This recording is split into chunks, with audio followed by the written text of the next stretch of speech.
기도합니다. 아멘. 어릴 적 읽었던 동화 중에 미운 오리 새끼 동화를 잘 알고 있으실 것입니다. 어느 오리 가족이 있었는데 그중 막내 오리는 다른 형제들과 모습이 달라서 미움을 받았습니다. 이렇게 생긴 오리는 처음 본다면서 친구들에게도 왕따를 당했죠. 열심히 따라하려고 노력은 했지만 제대로 하지 못하는 오리. 하지만 그 오리는 오리가 아니라 백조였죠. 자기는 못생긴 미운 오리 새끼라고 생각했지만 실제는 아름다운 백조라는 사실을 나중에서야 알게 됩니다. 자신이 누구인지를 모르고 자랐기 때문에 어린 시절을 너무나도 불행하게 보냈던 백조 이야기. 자신이 백조라는 것을 제대로 확실하게 알고 나서야 참된 행복을 느끼게 됩니다. 여러분, 내가 누구인지에 대해서 제대로 아는 것, 또 바르게 아는 것은 너무나도 중요한 일입니다. 왜냐하면 내가 누구냐 하는 것이 내가 무엇을 할 것인지를 결정하기 때문입니다. 저에게 목사라는 정체성이 있는데 이것이 내가 어떻게 살아야 할지를 고민하게 하고 살아가게 하는 것이죠. 저는 요즘에 아이 셋인 아빠의 정체성을 새로 부여받아서 열심히 적응 중에 있습니다.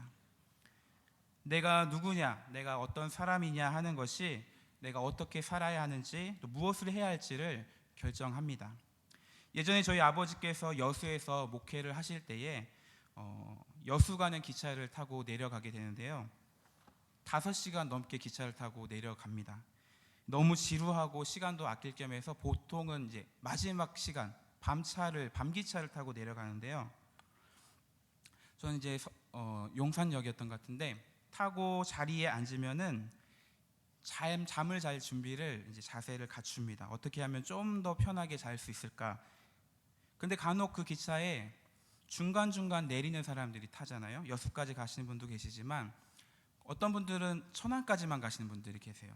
근데 그런 분들은 자리에 앉는 자세가 다릅니다. 저는 어떻게 하면 잘 잘 수 있을까를 이렇게 노력하면서 태도를 갖추는데 이분들은 1시간이면 도착하니까 어떻게 하면 잠이 들지 않을지를 고민하면서 더 깨우려고 자세를 세우고 고치는 것들을 본 적이 있습니다. 여러분, 기차를 타는 사람들도 내가 어디까지 가는 사람이냐에 따라서 그 자리에 앉는 태도가 달라지게 되는 것을 우리는 알 수 있습니다. 내가 누구냐, 나는 어떤 사람이냐 하는 것이 내가 어떻게 살아가야 하고 무엇을 해야 하는지를 결정합니다. 여러분 스스로 한번 점검해보고 질문해 보셨으면 좋겠습니다. 나는 누구인가? 나는 무엇을 하며 살아야 되는 사람인가? 성도들의 모임인 교회도 이러한 질문을 던져야 할 것입니다. 교회는 무엇이고 교회는 무엇을 해야 할까? 저는 오늘 말씀을 통해서 이 질문에 대해서 함께 생각하고 은혜를 나누고자 합니다. 오늘 성경 말씀은 예수님을 믿는 성도들의 변화된 신분을 이렇게 소개합니다. 9절 상반절 말씀을 보시면 너희는 택하신 족속이요 왕같은 제사장들이요 거룩한 나라요 그의 소유가 된 백성이다. 4가지로 말씀하는 이 내용을 한번 하나씩 살펴보고자 합니다. 첫 번째, 택하신 족속이라. 성도들은 택함을 받은 자들입니다. 저와 여러분은 하나님께 택함 받은 자들입니다. 교회는 하나님께 선택받은 하나님의 백성들이 모이는 모임, 공동체입니다. 여러분, 누군가에게 택함 받는다는 것은 기분 좋은 일입니다. 하지만 반대로 택함을 받지 못하였다, 다른 사람이 나를 뽑지 않았다라는 것은 굉장히 슬픈 일이죠. 농구나 축구를 할 때 상대편을 가르는 여러 가지 방법이 있습니다. 뒤집어라, 엎어라, 대댄치, 연령별로 나누고 부서별로 나누고. 근데 여러 가지 방법 중에 이런 방법이 하나 있어요. 그 종목을 잘하는 사람 2사람이 서로 뽑아가는 거예요. 가위바위보를 하면서 뽑아가는데 그렇게 되면 당연히 잘하는 사람을 먼저 뽑습니다. 우리 팀 축구 잘하는 사람 탁 뽑고 그 다음에 이겨서 또 다른 사람 뽑고. 안 뽑히면 안 뽑힐수록 기분이 나쁘겠죠. 뽑히는 순서가 뒤로 가면 갈수록 안타까운 일이 벌어집니다. 이런 경험 안 당해보셨죠? 저는 당해봤습니다. 먼저 뽑히면 굉장히 으스대지만 또 반대로 안 뽑히게 되면 불안하기도 하고 마음이 상하기도 하고 지금이라도 뽑히면 좋겠다라는 생각도 해보기도 하고요. 또 안 뽑힌 사람들끼리 남아있으면 같은 처지이기 때문에 동병상련을 겪지만 그래도 너보단 내가 낫지 않나 이런 생각을 하게 되기도 하죠. 이러한 사소한 운동 경기에서도 누군가에게 선택받는 것, 뽑히는 것 기분 좋은 일인데 하물며 하나님께 선택을 받고 택함 받았다는 사실 얼마나 기쁘고 감사한 일입니까? 특별히 구약에서는 이스라엘 민족에게만 적용되었던 택하신 족속이 예수를 믿는 모든 유대인들 또 모든 이방인 신자들에게 함께 적용되고 있습니다. 여러분, 우리는 택함 받은 하나님의 백성입니다. 우리가 하나님을 선택해서 믿음의 사람이 된 것이 아니라 하나님께서 우리를 선택하셔서 믿음의 사람이 되게 하셨습니다. 요한복음 15장 16절 말씀 보시면 너희가 나를 택한 것이 아니요 내가 너희를 택하여 세웠다라고 말씀합니다. 이사야서 말씀에서는 내가 너를 구속하였고 내가 너를 지명하여 불렀나니 너는 내 것이다. 하나님이 지명하여 부르신 하나님의 사람들이 되게 하셨습니다. 아브라함과 이삭과 야곱을 택하시고 부르셔서 하나님의 사람으로 세우신 것처럼 저와 여러분을 그렇게 부르시고 택하셨다는 것입니다. 신명기 말씀 보면은 하나님께서 우리를 하나님의 백성으로 삼으신 것은 하나님이 우리를 기뻐하시고 사랑하셨기 때문이다라고 말씀합니다. 신명기 7장 6절 이하의 말씀을 제가 읽어보겠습니다. 너는 여호와 내 하나님의 성민이라. 내 하나님 여호와께서 지상 만민 중에서 너를 자기 기업의 백성으로 택하셨나니 여호와께서 너희를 기뻐하시고 너희를 택하심은 너희가 다른 민족보다 수요가 많기 때문이 아니니라. 너희는 오히려 모든 민족 중에 가장 적으니라. 여호와께서 다만 너희를 사랑하심으로 말미암아 또는 너희의 조상들에게 하신 맹세를 지키려 하심으로 말미암아 자기의 권능의 손으로 너희를 인도하여 내시되 너희를 구종되었던 집에서 애굽 왕 바로의 손에서 속량하셨다. 하나님이 우리를 택하신 그 선택에는 우리의 어떠함이 개입되어 있지 않습니다. 하나님은 아무런 조건 없이 우리를 사랑하셔서 선택하십니다. 무조건적인 사랑으로 우리를 택하신 것이죠. 여러분, 하나님의 무조건적인 사랑을 받은 성도님들 한 분 한 분 얼마나 귀하고 보배로운 존재인지를 모릅니다. 이것을 기억하시길 바라고 그 성도들의 모임인 교회 역시 보배롭고 존귀하다는 사실을 우리는 기억해야 합니다. 여러분은 하나님께 택함받은 존재라는 사실을 정말로 믿고 계십니까? 혹시 내가 잘 살 때는 하나님의 자녀 같다가 내가 잘 못 살 때에는 하나님의 자녀 같지 않다는 느낌을 가지실 때가 있지는 않나요? 저 사람은 택함받은 자녀 같고 나는 그렇지 않다라고 느껴질 때가 있지는 않으십니까? 아니면 반대로 나는 택함받은 하나님의 자녀인데 저 사람은 그렇지 않다라고 생각하신 적은 없으십니까? 주 예수를 믿는 자는 하나님의 택함받은 하나님의 자녀라는 사실을 꼭 기억하시기를 바라고 그 확신 가운데 살아가기를 소망합니다.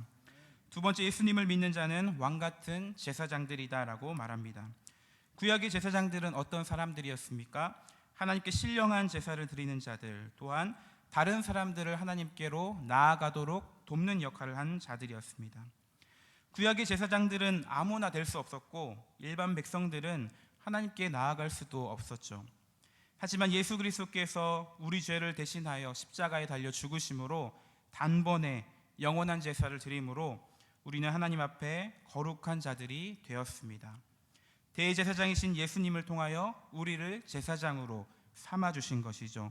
출애굽기 19장 6절 말씀 보면은 너희가 내게 대하여 제사장 나라가 되리라 하신 이 말씀이 지금 오늘 본문에서 너희가 왕같은 제사장들이다 라는 말씀으로 표현되고 있습니다. 특별히 제사장들 앞에는 왕같은 제사장이다 라고 말하고 있죠. 이 말은 왕직을 겸한 제사장이라는 뜻을 가지고 있습니다. 성도들은 왕이신 그리스도와의 연합을 통해서 그리스도와 함께 다스리고 또 동시에 제사장으로 하나님을 섬기며 예배하는 자들입니다. 하나님께서 우리들을 왕같은 제사장으로 삼으셨다는 것은 왕같은 제사장의 사명을 감당하시기를 기대하시기 때문일 것입니다. 아까 살펴봤듯이 제사장의 첫 번째 역할인 제사를 드리는 것, 예배 드리는 것. 하나님은 우리가 예배자의 삶을 살아가기를 무엇보다 먼저 기대하십니다. 특별히 그 예배는 우리의 몸을 거룩한 산 제사로 드리는 예배. 로마서 12장 1절 말씀에 그러므로 형제들아 내가 하나님의 모든 자비하심으로 너희를 권하노니 너희 몸을 하나님이 기뻐하시는 거룩한 산 제물로 드리라. 이는 너희가 드릴 영적 예배니라. 제사장의 두 번째 역할은 다른 사람을 하나님께 나아가도록 돕는 역할을 하였습니다. 하나님은 오늘 이것을 우리에게 기대하십니다. 다른 사람들을 하나님께 나오게 하고 이어주고 연결해주는 다리의 역할을 감당하는 것. 구약에서는 특별한 사람들만 이 일들을 감당했지만 지금 예수를 믿는 모든 자들에게는 너희가 다 왕같은 제사장이라고 말씀합니다. 그렇기 때문에 우리 모든 성도들은, 여러분들은 세상의 축복이 되고 교회는 하나님의 축복의 통로가 될 수 있습니다. 여러분을 통해서, 우리의 성교회를 통해서 이 지역의 많은 사람들이 하나님의 복을 받을 수 있고 받아야 합니다. 그렇기 때문에 우리가 왕같은 제사장이라는 신분을 기억해야 되고 그 사명을 감당하는 것이 필요합니다. 만약 우리가 이 신분을 제대로 알지 못한다면, 그 역할을 잘 감당하지 않는다면 세상이 하나님의 은혜와 축복을 받을 수 없겠죠. 우리 옆에 분과 함께 인사하겠습니다. 당신은 축복의 통로입니다.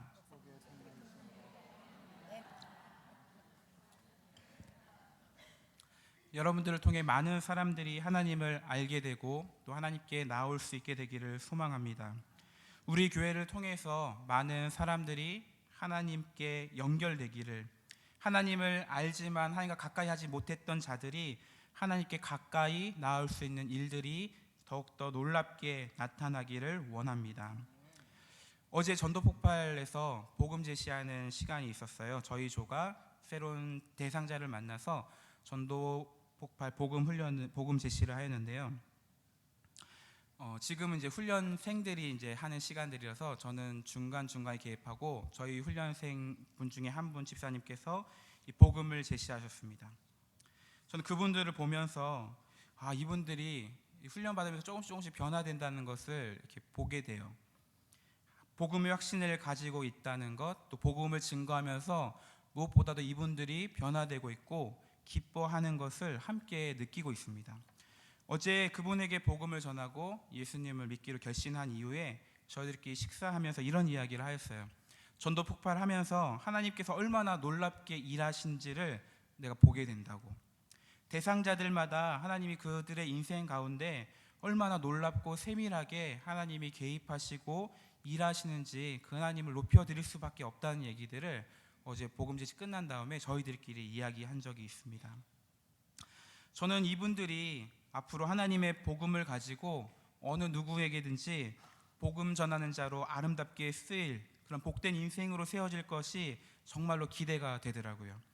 직장을 가지는 자, 또 자녀를 키우는 주부에게 자신의 삶을 들여서 하나님과 그들을 연결시켜주고 이어주는 축복의 통로가 되고 생명의 다리의 역할을 감당하는 사람들, 이분들이야말로 왕같은 제사장들이다라는 확신을 하게 되었습니다. 어떻게 보면 예수님 믿지 않는 회사원에게 가장 잘 복음을 전할 수 있는 사람은 회사원에게 있지 않겠습니까? 예수님을 믿지 않는 아이 엄마에게 복음을 정말 잘 전할 수 있는 사람은 저 같은 사람보다는 같은 아이를 키우고 있는 예수 믿는 엄마가 더 잘 전할 수 있는 것 같습니다. 여러분, 우리 모두 부름받은 왕같은 제사장, 이 인식을 가지고 복음을 전하는 일들을 더 잘 감당할 수 있기를 소원합니다. 세 번째, 하나님은 우리를 거룩한 나라라고 부르십니다. 거룩하신 하나님께서 우리를 선택하셨기 때문에 성도들은 거룩하게 되죠. 우리가 특별해서 거룩한 것이 아니라 하나님께서 특별하게 구별하셨기 때문에 거룩하게 되는 것입니다. 그런 의미에서 거룩은 구별됨이라는 의미를 가집니다. 하나님은 우리를 이 땅 가운데 구별된 자들로 부르시고 세우십니다. 저와 여러분은 구별된 하나님의 사람들, 이 세상 가운데 구별된 빛과 소금입니다. 세상의 빛으로 또 세상의 소금으로 구별된 우리들의 삶, 여러분 정말 이 세상 가운데 구별된 거룩한 나라로 살아가고 있습니까? 주변 사람들이 여러분을 볼 때 뭔가 다른 구별된 모습을 찾아볼 수 있으신가요? 아니면 찾아보려 해도 찾아볼 수 없으신가요? 어느 교회에서 초청 집회를 열었다고 합니다. 저희가 22일과 29일 날 초청 집회하죠. 이렇게 아마 그 교회도 태신자를 초청하는 시간을 마련했던 것 같습니다. 그 교회 다니는 한 집사님이 누구를 초청할까 고민하다가 자기 회사에 다니는 직원을 초청하고자 작정했어요. 다른 직원들은 잘 모르겠는데 저 사람은 좀 착한 사람 같으니까 내 말을 좀 들을 수 있지 않을까라고 생각을 했던 겁니다. 또 자기는 회사에서 부장인데 그 사람은 과장이니까 직급으로 내가 밀면은 교회 오지 않을까라는 생각을 했던 것 같습니다. 드디어 어느 날 그 사람에게 이 집사님께 찾아가셔서 이야기를 합니다. 이보게 김 과장, 이번에 우리 교회에서 좋은 행사를 하는데 이날 우리 교회에 오지 않겠나? 김 과장이 약간 당황스럽게 당황해하면서 어느 교회인지를 물어보았습니다. 여기 이 교회인데 이렇게 찾아오면 되네. 김 과장이 더 당황스러워하면서 이렇게 대답을 했다고 합니다. 부장님, 저 그 교회 다니는데요 라고 대답한 거예요. 근데 더 재미있었던 거는 김 과장이 뒤이어서 했던 말이에요. 사실 저는 부장님을 초청 대상자로 놓고 내가 언제 말할까 고민하고 있었는데 부장님 이렇게 말씀하시네요 라고 얘기했던 실제 있었던 사건이 있었다고 합니다. 여러분, 되게 재밌는 사건이죠. 예수님을 믿으며 직장 생활했던 부장님 또 과장님, 서로가 예수님 믿는다는 것을 모르고 직장 생활을 같이 했다는 것이 조금은 씁쓸한 것 같습니다.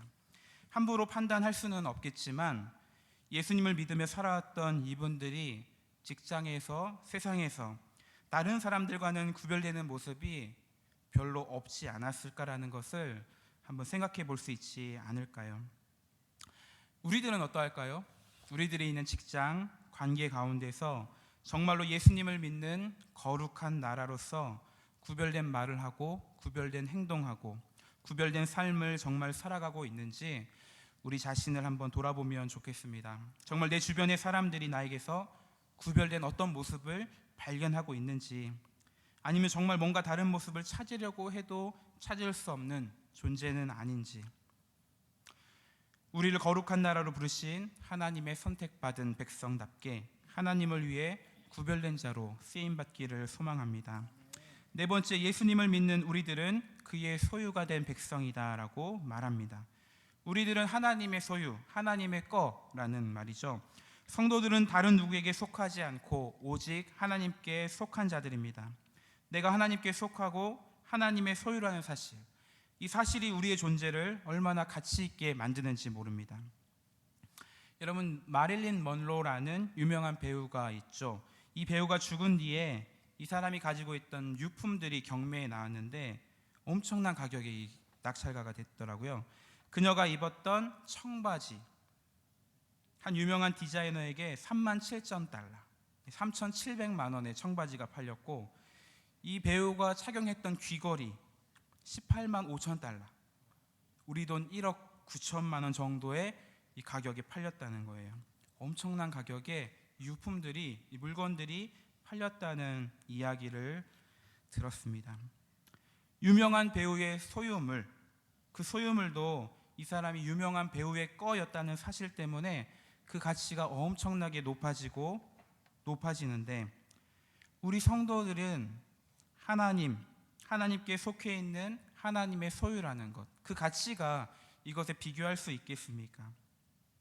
저와 여러분을 비롯하여서 예수님을 믿는 성도들은 하나님의 소유, 하나님께 속해 있다는 사실, 이것이 얼마나 소중하고 가치 있는 것인지를 우리 스스로가 먼저 인식할 필요가 있습니다.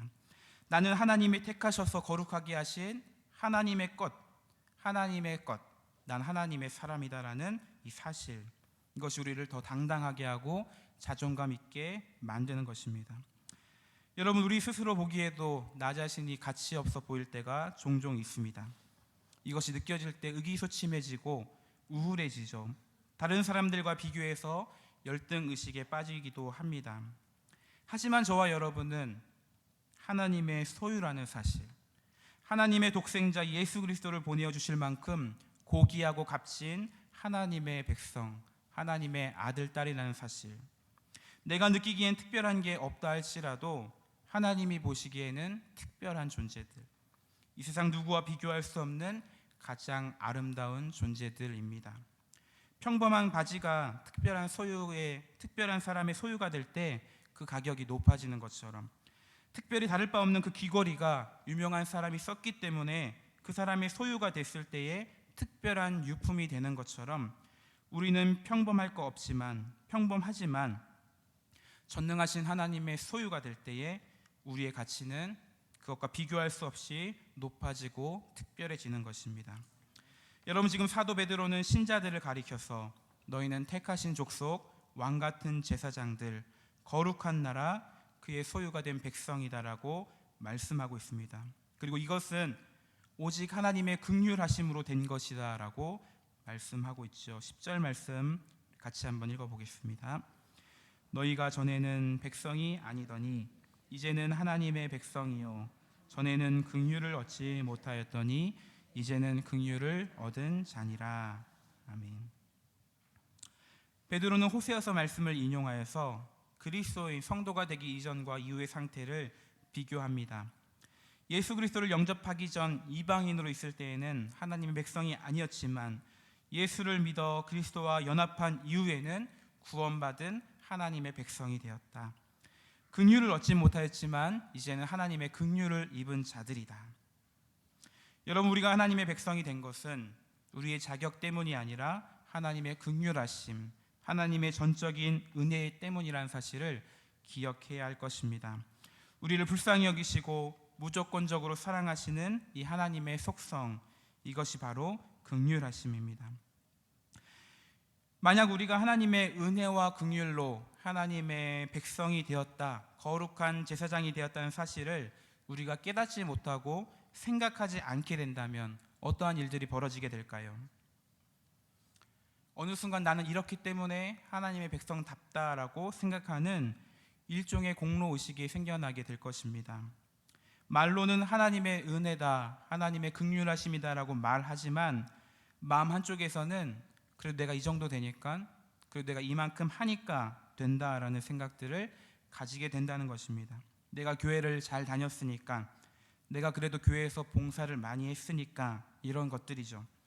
많은 사람들이 천국에 들어갈 확신에 대해서 물을 때에 오직 예수 그리스도를 믿기 때문이다, 오직 하나님의 은혜 때문이다라고 말하는 것이 아니라 내가 교회 생활을 열심히 했기 때문에, 내가 착하게 살았기 때문에, 그래도 나름대로 열심히 살았기 때문에 라는 말하는 것들을 우리는 종종 듣게 됩니다. 여러분, 우리는 오직 하나님의 은혜로 예수를 믿어 천국에 들어가는 것입니다. 우리는 오직 하나님의 은혜와 긍휼을 얻어서 하나님의 백성이 되는 것입니다. 이것을 믿는 것이 흐려지게 될 때, 이것을 우리가 생각하지 않게 될 때 우리에게 공로의식이 스며들게 되는 것이죠. 그럴 때 불만이 나오고 불평이 생기는 것입니다. 내가 이렇게 열심히 하는데 하나님 왜 내 기도를 들어주지 않느냐, 섭섭해하고 불평하는 것이죠. 여러분, 하나님의 은혜, 하나님의 긍휼, 이것을 확실히 믿어야 되고 늘 기억해야 합니다. 지금 이 편지를 쓰고 있는 베드로가 어떤 사람이죠? 아마도 베드로는 이 하나님의 은혜와 긍휼을 누구보다도 잘 이해했던 사람, 누구보다도 많이 경험했던 제자라고 할 수 있을 것입니다. 주님을 3번이나 부인하고 또 심지어 저주까지 했던 이 베드로, 하지만 예수님은 이 베드로를 불쌍히 여기시고 용서해 주십니다. 하나님의 교회를 세우는 사도로 다시금 세우시죠. 자신이 직접 경험했던 이 은혜와 긍휼, 그것을 지금 초대교회 성도들에게 전하고 있는 것입니다. 너는 오직 하나님의 은혜로 하나님의 백성, 그의 소유가 되었다는 사실을 잊지 말아라. 여러분, 지금 이 편지를 받는 자들은 세상에서 버림받고 흩어진 사람들이었습니다. 1장 1절 보시면 이들에 대해서 흩어진 나그네라고 말하고 있죠. 세상의 박해로 인해서 흩어지게 되고 버림받은 자들, 박해를 피해 다녀야만 하는 자들, 그 고통 가운데 있는 자들에게 하나님은 베드로를 통해서 이렇게 말하는 것입니다. 너희들은 하나님의 긍휼을 입은 하나님의 백성들, 너희들은 택하신 족속이고 왕같은 제사장들이다. 이 세상과는 구별된 거룩한 나라고 세상의 어떠한 가치와 비교할 수 없는 하나님의 소유된 자들이다. 이것이 너희의 진짜 정체성이다. 이렇게 말씀해주고 위로해주고 있습니다. 사랑하는 성도 여러분, 이것이 예수를 믿는 저와 여러분의 신분입니다. 이것이 정말 나의 신분이라고 확실하게 믿고 계신가요? 그 감격과 확신이 여러분 안에 정말로 있으십니까? 지난 주일 담임 목사님께 주신 말씀처럼 우리들은 세상에 버림받은 자들이라 할지라도 하나님께 부름받은 자라는 사실을 우리는 기억해야 할 것입니다. 세상의 고통 중에 버림받은 것 같은 상태, 실제로 버림받은 그 상태에 있다 할지라도 하나님의 소유가 된 거룩한 백성이라는 사실, 이 사실을 붙들고 또 기억하며 용기를 얻어야 합니다. 또 한 가지 중요한 사실은 이러한 놀라운 신분을 주신 것, 이것은 우리에게 특권이지만 또한 이것은 우리에게 사명이라는 사실을 우리는 기억해야 합니다. 하나님은 예수를 믿는 모든 자들, 성도들을 이렇게 놀라운 신분으로 존귀하게 변화시켜 주셨습니다. 우리는 이것에 대해서 특권의식을 가져야 살아야 되겠지만 또한 소명의식을 가지고 살아가야 합니다. 9절 말씀 한번 다시 읽어보겠습니다. 2장 9절 말씀. 그러나 너희는 택하신 족속이요 왕같은 제사장들이요 거룩한 나라요 그의 소유가 된 백성이니 이는 너희를 어두운 데서 불러내어 그의 기이한 빛에 들어가게 하신 이의 아름다운 덕을 선포하게 하려 하심이라. 하나님께서 우리를 이렇게 놀랍고 새로운 신분으로 부르신 목적이 무엇입니까? 우리를 어두운 데서 불러내어 하나님의 기이한 빛에 들어가게 하시니 그 하나님의 아름다운 덕을 선포하게 하려 하심이다라고 오늘 성경은 분명하게 말씀하고 있습니다. 여기에서 덕이라는 것은 뛰어난 성품, 도덕적인 탕월성 이런 의미가 있는데 하나님의 놀라운 속성 또 그분의 놀라운 일하심을 가리킨다라고 말할 수 있겠습니다. 하나님의 하나님 되심에 대해서, 하나님의 놀라운 구원의 역사에 대해서 그 탁월함과 놀라움을 선포하는 것. 하나님은 당신의 백성들이 하나님을 자랑하고 찬송하고 드러내는 것, 전하는 것을 기뻐하십니다. 여러분은 하나님의 이 아름다운 덕을 잘 선포하고 계십니까? 예전 개역 한글 성경에서는 이 단어를 선전이라고 했었는데 정말로 예수님을, 예수 그리스도의 복음을 여러분은 잘 선전하고 계십니까? 어떻게 하면 잘 선전하고 선포할 수 있을까요? 무엇인가를 잘 선전하려면 그것에 대해서 아는 것이 먼저여야 합니다. 제가 아이폰을 쓰고 있는데 저희 교회 박민 강도사님이 아이폰을 쓰라고 엄청나게 이야기를 해줬어요. 아이폰에는 이런 기능이 있다. 갤럭시에 비하면 이런 것들이 좋다. 아이폰에 대해서, 애플에 대해서 너무나 잘 아시니까 그렇게 선전하게 되고 저도 모르게 아이폰으로 바꾸고 있더라고요. 여러분, 우리도 마찬가지입니다. 우리가 하나님에 대해서 잘 알 때에 하나님의 아름다운 덕에 대해서 우리가 분명하게 확실하게 잘 알고 있어야지 선전할 수 있습니다. 진리에 대한 바른 지식을 내가 먼저 갖는 것이 필요합니다. 전도 폭발 훈련에서도 누군가에게 복음을 증거하는 것에 대해서 단지 예수 천당 불신 지옥만을 얘기하지 않고 복음을 잘 이해하고 전할 수 있도록 전문을 가르치고 암기하는 것들을 같이 훈련하고 있거든요. 하지만 지식만으로는 또한 충분하지 않습니다. 그 지식이 나에게 경험되어진 살아있는 체험이 필요합니다. 지난번 김종철 목사님께서 한번 설교 시간에 깍두기 얘기하셨던 거 기억나시나요? 그 집 깍두기가 맛있다라는 지식 정보가 아니라 내가 진짜 먹어봤는데 그 집 정말 맛있더라, 너도 그 집 가서 한번 먹어봐라 하는 것. 내가 직접 그 지식이 경험되어질 때 이것이 선전하게 되는 걸로 이어지게 되는 것입니다. 여러분, 우리가 호랑이에 대해서 말한다고 할 때에 책에서 본 정보, 인터넷 정보를 가지고 여러 가지 설명할 수 있습니다. 호랑이는 고양이과에 속하고 검은 줄무늬가 특징이고 강한 턱과 긴 송곳니가 특징이다, 이런 식으로 정보를 잘 말할 수 있겠지만 정말로 산에서 직접 호랑이 만난 사람이 내가 호랑이 진짜 봤다라고 얘기하는 것과는 비교할 수가 없겠죠. 살아있는 체험이라는 것은 정말로 중요한 것입니다. 내가 만난 하나님, 내가 경험한 예수님의 사랑, 그 복음의 능력이야말로 우리가 하나님의 아름다운 덕을 잘 선포할 수 있는 무기가 될 수 있습니다. 여러분, 우리가 금요기도의 시간에 간증자분들을 통해서 살아계신 하나님의 일하심을 듣고 도전받고 은혜받고 있습니다. 그분들이 직접 경험한 그 살아있는 체험이 우리들에게 선포되고 선전되는 것이죠. 바라기는 저와 여러분들도 삶으로 체험되는 우리의 신앙 간증들이 풍성해지기를 소원합니다. 그래서 우리를 부르신 이 부르심의 목적대로 하나님의 아름다운 덕을 선포하는 일들을 더 잘 감당할 수 있는 저와 여러분이 될 수 있기를 간절히 소망합니다. 여러분께서 잘 아시는 대로 22일과 29일 태신자들을 초청하고자 초청 집회가 준비되어 있습니다. 우리 주변의 가족들, 이웃들에게 하나님의 아름다운 덕을 선포할 수 있는 귀한 시간이 될 것입니다. 오늘 성경에서 말씀하고 있는 놀라운 신분들, 이 신분이 나에게, 여러분에게 주신 신분이 분명하다면 우리를 어두운 데서 불러내서 빛으로 들어가게 하신 하나님의 이 놀라우신 은혜와 사랑을 전하는 것, 그 사명 또한 저와 여러분에게 주신 것이 분명합니다. 우리를 변화시킨 그 복음의 능력, 그 능력이 우리가 품은 영혼들에게도 동일하게 임해서 그들도 빛으로 나오고 변화되기를 간절히 소망합니다. 여러분, 이번에 오시는 두 분의 강사분들이 그런 이야기들을 전해주실 겁니다. 예수님을 믿고 변화된 분명한 이야기들이 이분들 가운데 있으시거든요. 정철 선생님 같은 경우는 불교를 믿으셨던 분, 토속신앙에 심취되었던 분이셨는데 영국으로 유학을 보낸 아들이 거기서 예수님을 만났어요. 그래서 돌아와서 아버지를 전도하기 시작했습니다. 1년이 넘도록 매일 밤마다 토론하다가 이분이 선생님이니까 너가 말하는 그 종교의 교과서라도 읽어봐야 되겠다라고 성경책을 읽고 교회를 나가게 되면서 이분이 하나님을 믿게 되었어요. 그리고 그가 가르치고 있던 영어 교육 방법을 변화시킵니다. 성경을 가지고 영어를 가르치는 일들이 시작되었죠.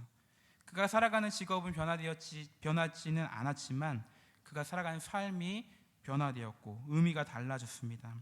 정조 트레이너는 유명한 연예인들 몸 관리를 하는 헬스 트레이너인데요. 이분 역시 자신의 직업을 통해 연예인들에게 복음을 전하는 일들을 감당하고 있습니다. 이분이 얘기하기를 이전에는 물질만을 추구하면서 살았는데 예수님을 만나서 자신이 죄인 된 사실을 깨닫고 예수님의 제자가 되기를 결단하고 살아간다고 합니다. 이분 회사 이름이 뭐냐면 스타트레인이에요. 이분 소개할 때 주보 보시면 스타트레인 대표라고 소개하고 있는데 스타들을 운동시키는 곳이라는 의미 말고 이런 뜻이 있다고 합니다. 하나님이 돌보시는 모든 사람이 다 스타이고 이들이 기차, 트레인, 기차처럼 한 칸 한 칸 연결돼서 화합되고 마음으로 교제하는 것을 꿈꾼다. 건강을 찾아주는 자신의 직업을 통해 그 일을 통해서 믿음을 갖지 않은 자에게 복음을 전해서 이들의 몸과 마음이 건강하게 되는 것, 이것이 스타트레인의 사명이다, 이렇게 말하고 있습니다. 정말로 복음으로 변화된 분들, 복음으로 살아가는 멋진 강사분들을 모셨는데요. 그분들의 이야기를 통해 하나님의 아름다운 덕이 많은 사람들에게 나타나기를 소망합니다.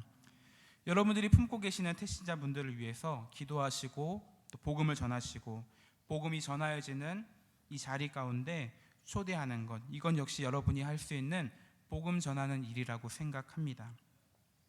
제가 마지막으로 짧은 글 하나 읽어드리고 마치고자 합니다.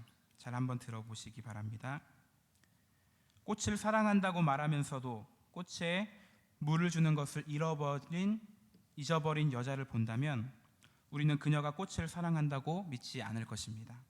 사랑은 사랑하고 있는 자의 생명과 성장에 대한 우리들의 적극적인 관심입니다. 꽃을 사랑한다고 말하는 사람이 있는데 그 꽃에 물을 주는 것을 하지 않고 있는 사람이 있다면 그녀가 꽃을 사랑한다고 우리는 믿지 못한다는 것입니다. 정말로 사랑한다면 그 사랑하는 사람이 생명을 얻고 더 성장하는 것을 바라보고 거기에 적극적으로 관심을 갖는다는 것. 여러분, 우리는 태신자를 작정하고 마음에 품고 기도하고 있습니다. 영혼을 사랑하는 마음으로 작정하셨을 것입니다. 그렇다면 동일한 그 마음을 가지고 복음을 전하는 일, 생명을 전하는 일, 그 일에도 우리의 적극적인 힘과 관심을 모아야 할 것입니다. 정말로 여러분의 가족들, 친구들, 이웃들을 사랑한다면 사랑하시기 때문에 포기하지 마시고 사랑하기 때문에 계속해서 물을 주고 사랑을 전하는 일들을 적극적으로 감당하시기를 부탁드립니다. 여러분, 이번에 오시는 강사분들도 누군가의 전도를 통해서 예수님을 만났습니다. 전도를 하다 보면은 반드시 그분들을 위해 기도하고 있는 주변 사람이 있다는 것을 경험하게 됩니다. 어제 만난 분도 얘기를 하다 보니까 이분의 시어머니께서 이 가정이 예수님 믿고 교회 가기 위해서 늘 기도하신다는 얘기를 제가 들었어요. 지난주에 만났던 분도 자신의 누님이 열심히 예수님을 믿고 어릴 때부터 자기에게 그렇게 전도를 했다라는 것을 들었습니다. 여러분, 우리도 누군가의 기도를 통해서 또 누군가의 전도를 통해서 예수님을 만난 자들이 아닙니까? 포기하지 마시고 낙심하지 마시고 하나님의 아름다운 덕을 선포하는 저와 여러분이 될 수 있기를 간절히 소원합니다. 우리가 예수님을 믿음으로 받게 된 놀라운 신분, 이 신분은 천사도 흠모하는 것이라고 말했습니다. 그럼에도 불구하고 우리들은 하나님의 택하신 사람이다, 왕같은 제사장이다, 거룩한 나라다, 하나님의 소유된 백성이라는 이 놀라운 신분을 잊고 살아가지는 않습니까? 그 놀라운 신분을 누리면서도 그 신분으로 세워주신 하나님의 목적은 우리가 놓쳐버리고 있지는 않으십니까? 오늘 이 말씀을 통해서 하나님께서 우리에게 주신 이 놀라운 신분을 기억하고 또 주장하며 거룩한 신분에 합당한 삶을 살아갈 수 있는 저와 여러분이 될 수 있기를 주님의 이름으로 축복합니다. 기도하고 마쳤으면 좋겠는데 함께 한번 기도하겠습니다. 우리에게 주신 이 놀라운 신분을 기억하고 거룩한 신분에 합당한 삶을 살아가게 하여 주옵소서. 하나님의 아름다운 덕을 잘 선포할 수 있는 내가 되게 하시고 우리 교회가 되게 하여 주옵소서. 복음이 필요한 자들, 나를 통해 우리 교회를 통해 복음을 알게 되고 하나님을 믿게 되는 놀라운 역사들이 일어나게 하여 주옵소서. 특별히 22일과 29일 초청 집회를 통해 많은 사람들이 나오고 살아계신 하나님의 일하심을 보고 들을 수 있도록 그 하나님께 함께 나아가는 일들이 일어나게 해달라고 이 시간 한번 짧게 기도하고 마치도록 하겠습니다. 하나님 아버지,